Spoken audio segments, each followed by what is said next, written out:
Step into a world where luck wasn't just a fleeting chance but a tangible force to be harnessed. For the ancient Celts, fortune wasn't left to fate. It was woven into the very fabric of their existence through powerful charms and talismans. Archaeologists have unearthed intricate amulets and sacred objects, their surfaces etched with symbols promising protection and prosperity. Myth whispers of even more potent artifacts, trinkets that could bend reality, granting their bearers impossible luck and love. War and the cosmic dance of life and death. The first of these legendary charms was the clover of eternal spring. Not your average four-leaf clover, this mythical plant was said to bloom perpetually, its emerald leaves never wilting. Celtic lore spoke of a hidden grove where these magical clovers grew, tended by nature spirits who guarded their secret fiercely. Those fortunate enough to pluck a clover of eternal spring were blessed with unending vitality and the ability to heal any wound or illness. Warriors sought it to become invincible in battle, while druids coveted its power to commune with the very essence of nature itself. But finding this elusive charm was no easy task. The grove was said to shift locations with each new moon, appearing only to those pure of heart and steadfast in their quest. Many adventurers lost their way in misty forests, chasing whispers of the eternal clover, never to return. Yet the promise of its power kept the legend alive, passed down through generations in hushed tones around flickering hearth fires. The second charm that promised impossible luck was the Raven's Eye Stone. This small, polished black pebble was believed to be formed from the crystallized tears of Morrigan, the Celtic goddess of fate and battle. Legend had it that the stone would grow warm in the presence of danger, warning its bearer of impending threats. But its true power lay in its ability to grant foresights, allowing glimpses of possible futures and the wisdom to choose the most fortunate path. Druids and chieftains alike sought the Raven's Eye Stone, believing it could guide their people through times of strife and uncertainty.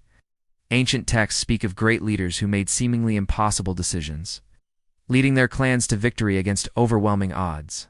When questioned, they would simply touch the small black stone hanging from their necks, a knowing smile playing on their lips. The creation of these stones was shrouded in mystery. Some said they could only be found on battlefields where Morrigan herself had walked, while others claimed they formed in the nests of white ravensbirds so rare they were considered omens of great change. The search for a Raven's Eye Stone often became a lifelong quest, with seekers scouring remote coastlines and mist-shrouded mountains for any sign of the elusive charm. The third and perhaps most coveted of the Celtic luck charms was the songweaver's harp-string.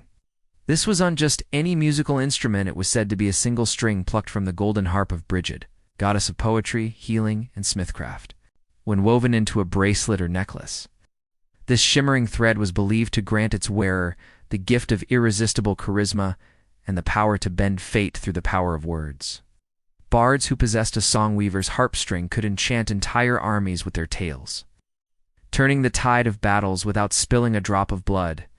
Lovers sought it to win the hearts of those deemed beyond their reach, while rulers coveted its ability to sway the minds of rivals and forge unbreakable alliances. The string's music was said to be heard only by those it chose, weaving subtle melodies that could heal broken spirits or ignite the fires of inspiration. Acquiring such a precious artifact was a task worthy of the greatest heroes. Some tales speak of perilous journeys to the otherworld, where brave souls would have to outwit Brigid herself in a contest of poetry and song. Others claim the strings could be found in sacred groves, where they fell to earth during celestial concerts played by the gods themselves. Regardless of the method, those who sought the songweaver's harp-string knew that their quest would test not just their courage, but their very souls. These three charms, the clover of eternal spring, the Raven's Eye Stone, and the songweaver's harp-string, represented the pinnacle of Celtic magical belief. They were more than mere trinkets. They were conduits of divine power, bridges between the mortal world and the realm of gods and spirits. The quest for these artifacts drove countless adventures, inspiring tales that would be told and retold around campfires for centuries to come. But as with all powerful magic, these charms came with a price. Those who sought them purely for personal gain often found their luck turn sour, the very forces they hoped to control turning against them. The true power of these artifacts, it was said, could only be unlocked by those who understood the delicate balance of fate and free will, those who respected the awesome responsibility that came with wielding such cosmic forces. As the old ways faded and new beliefs took hold, the memory of these impossible luck charms began to dim. Yet their echoes can still be felt in the traditions and superstitions that persist to this day. The four-leaf clover, the lucky pebble carried in a pocket. The power we ascribe to words and musical carry whispers of those ancient Celtic beliefs. For those with eyes to see and ears to hear, the promise of impossible luck still lingers in the misty forests and wind-swept hills of the Celtic lands. Perhaps, somewhere out there, a clover blooms eternally, a black stone warms with hidden knowledge, or a golden thread hums with divine music.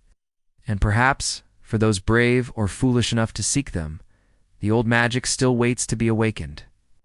As we delve into these ancient mysteries, reminded of the enduring human desire to control our destiny, to find that elusive edge that tips the scales of fortune in our favor. Whether through charms, rituals, or sheer force of will, we continue to chase the promise of impossible luck.